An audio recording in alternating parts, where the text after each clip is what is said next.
Ya manoloana ny rahan'ny tarika posy moa zany sy ny police municipale ankehitriny dia mitondra alahelo lehibe ny afary malagasy satria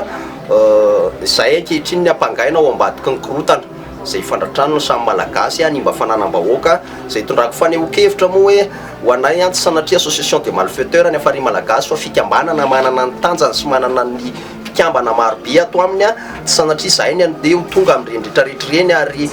tsy vita an'izay le resaka fa mbola hiampy an'le hoe fisamborana ambarako fa za tsy matahotra an'le fisamborana fa maneho kosa hoe aleo tompoko tsy ho iainao anatin'ny fanendrikendrihantsika ary aleo tsy iainao anatin'izay fampiororona lavo zay eto amin'ny firenena ary tondrako amin'ny fanehoan-kevitra ihany koa hoe olona manana ny tanjonay zay sy ny eritreretinay eto amin'ny tany sy ny firenena tsy izay mihitsy ny anao azay rehetrarehetra zay fa na izany naty zany dia noivoiako ihany koa androany nitondra ny fanehoan-kevitra fa dia zao hoe faute professionnelle nataon'ny police municipale satria leverina fa eo amin'ny fahefana dia eo amin'ny mitanjaka dia mampiatra zay lalàna zay fotsiny fa ny zavatra tokony nataon'ny police municipale dia voalohany nangonina avokoa mpitarika posy eto Madagasikara ary eo ihany koa zany manaraka an'izay rehetrarehetra zay dia ny hoe tokony omena carte grise avokoa ireo posy rehetra miasa eto amin'ny tanàna na Antananarivo dia tokony omena permis de conduire zany hoe ianao tokony hampianatra lalàna aloha vao mampianatra lalàna ary zay zavatra zay ihany koa zavatra tiako tenenina hoe tsy tokony ho avy mihitsy tsika any anatin'ny fifampikasihan-tanana tsisy tsy nahita tamin'ny onjam-peo sy ny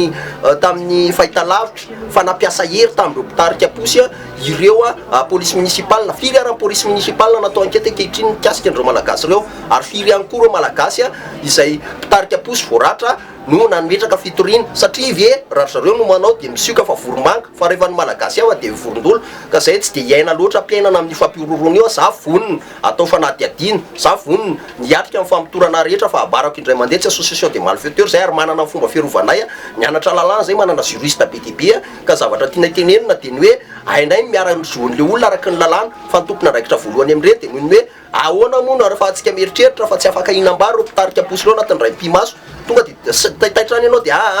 ajanona ny posy fanga zany ety efa firy taona ny siny mpitarika posy ka zay manameloka ny fihetsika nataon'ny police municipale rehetra manameloka fanendrikendrehana anay ary vonina hiatrika ny fanadiadiana rehetra zay atao anay zay